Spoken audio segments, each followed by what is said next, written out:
Thank you very much, Prof. Itun, Chancellor Dr. Khotso Mokele, the Vice Chancellor, Prof. Francis Peterson, Deputy Vice Chancellors and members of faculty, graduates, family and friends. Good morning, goeiemorgen, dumelang. The Chancellor, I'm worried. People in the Free State seem not to greet. Let's try again. Dumelang. Thank you. I'd like to thank the university for the invitation to be here with you today. I want to start with a reminder that South Africa is a young nation. Whatever pre-existed, we became a nation when we first had a democratic election, crafted a constitution, set difficult objectives for ourselves, including having 11 official languages, but it is, the formation of a nation is about according dignity and respect to each other. And so we're a young nation of primarily young people, and so having a graduation in June, which is our youth month, is quite appropriate. But we're a nation born of an intense and painful struggle to secure democracy.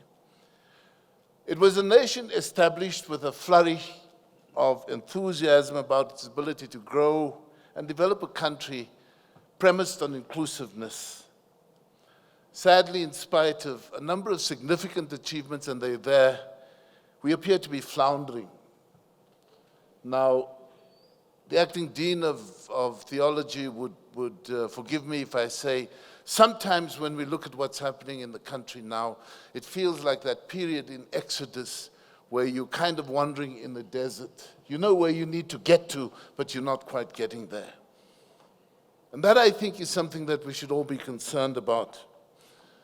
So my message to all the graduates today is that they appreciate this recent history and recognize that it offers no laurels to rest on. South Africa has a future that has to be claimed and reclaimed. Our new graduates must be an integral part of not only claiming this process, but also shaping it.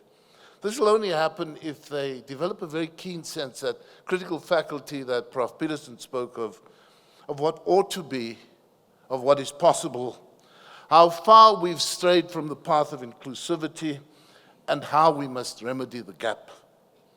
This will entail rigorous and repeated questioning and organized action wherever we find ourselves through existing or yet to be formed institutions. I have a sense that we've come to believe in miracles. If one is to consider the commentary on the State of the Nation address delivered by President Ramaphosa last Thursday, the complaint is that it contained no solutions, but States of the Nation address are not meant to bring all of the solutions. They're meant to convene us and give us a way forward. But miracle solutions are not available to solve our problems. What we need is hard work and staying on the right path and confronting that which is wrong. We have clarity about the tasks at hand. It is to build the kind of society that our Constitution commits to. In its preamble, it speaks of commitments to heal the divisions of the past and establish a society based on democratic values, social justice, and fundamental human rights. It also requires of us to lay the foundations for a democratic and open society in which government is based on the will of the people and every citizen is equally protected by law. It requires of us to improve the quality of life of all citizens and free the potential of each person and build a united and democratic South Africa, able to take its rightful place as a sovereign state in the family of nations. Those weren't one-off commitments. They're durable, and they require all of us to engage and understand what this means in our everyday lives. But they are also commitments that are basic, and we have to believe that they're still eminently attainable. Regardless of party political persuasion, we should all accept that these commitments remain and that our commitments should be to the Constitution of our country.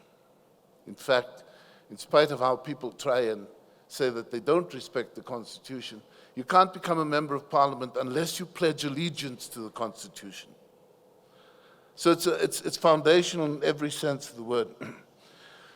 We should also recognize that if we brought together the finest brains in the country again now and asked them to craft a set of commitments for the future, it's unlikely that they will come up with any other sorts of commitments than these.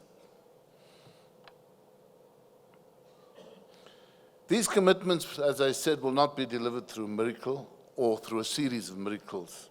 They must be struggled for, they must be worked for, they must be measured, and they must be won. The adoption of our Constitution merely signaled the beginning of what we believe to be both possible and necessary. It cannot have been the end point. To achieve these objectives requires even more diligence and energy than the struggles that brought us to the point of the adoption of our Constitution. We have nobody but our collective self to blame for our underachievement. My message to graduates today is that you set out to remedy the deficiencies. The National Development Plan reframed the tone of the discourse. It states, and I quote, "To make meaningful, rapid, and sustained progress in reducing poverty and inequality over the next 2 decades, South Africa needs to fix the future starting today." The plan outlines a new developmental approach that seeks to involve communities, youth, workers, the unemployed, and business in partnership with a capable state. I think the adjective is very important. The aim is to develop the capabilities of individuals in the country, creating opportunities for all, unquote. In that crafting, we reframed the role of the citizen with an emphasis on active citizenry. And active citizenry is not voting once every 5 years and waiting and hoping and praying that a government would deliver. It's about the message that we're trying to give to our graduates today. It's about recognizing that we have responsibilities to and in society. Now, in August, we'll mark the 7th anniversary of the handover of the National Development Plan to the President in Parliament. If anything, the conditions have deteriorated over that period. And we should not pretend for a moment that such deterioration is an exclusive gift of one or other political party. We must know them, we must talk about them, because we must remedy them. I want to paraphrase the author Tony Judd in his book, Ill Fares the Land, where he says there's much to be angry about: growing inequalities of wealth and opportunity, injustices of class, economic exploitation, corruption and money, and privilege that obstructs the arteries of democracy. It is insufficient to identify the shortcomings and then retreat indifferent to the consequences. When policymakers do not care, the burden is borne disproportionately by the poor. The democracy that was the object of struggle appears to be deferred at the moment. I'm saying we mustn't lose sight of our history. We need history as a guide, but it's a guide, not a life raft that we cling onto for dear, a life saying, well, we had a glorious past. We must invest in our future in order to seize it. There will be choices that will have to be exercised between the future and the past. The past, however, is a different country to which we cannot return. We can no longer hang on to it either to claim a glorious history or to remedy all of the defects that still linger. There are new struggles and new centers of power.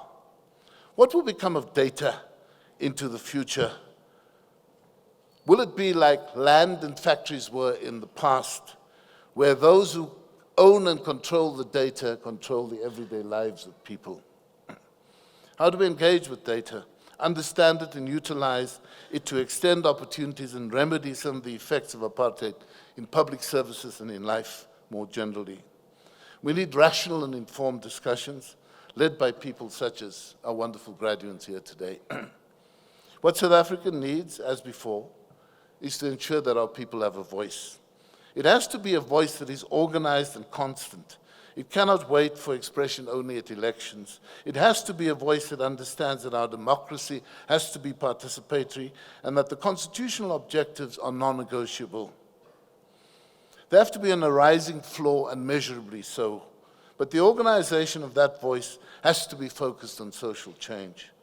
South Africa, especially in the 1980s, was able to engage millions in the struggle for social change through a myriad of activities. Participation and attendant action was a very powerful norm then, but was also fragile.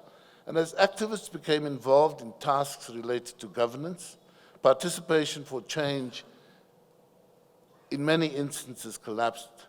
Some activists became too comfortable in the new positions they occupied and believed that they could always speak for the people.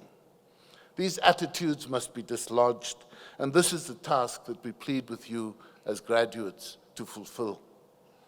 In the same way, accepting our Constitution requires of us to socialize its contents, to emphasize the founding values that include human dignity, the achievement of equality and the advancement of human rights and freedoms, and non-racialism and non-sexism, which is unique in our Constitution.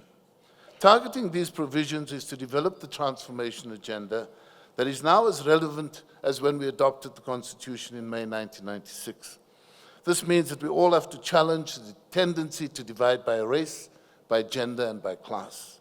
It also means that none of us can turn a blind eye to the indignity that comes with poverty and inequality. Each of the graduates here today is very special. Each can shape a career in contributing to the transformation of society. Transformation should not be a task apart from what happens in their everyday careers. South Africa needs an energy to infuse action. South Africa needs an organized voice. South Africa needs leadership.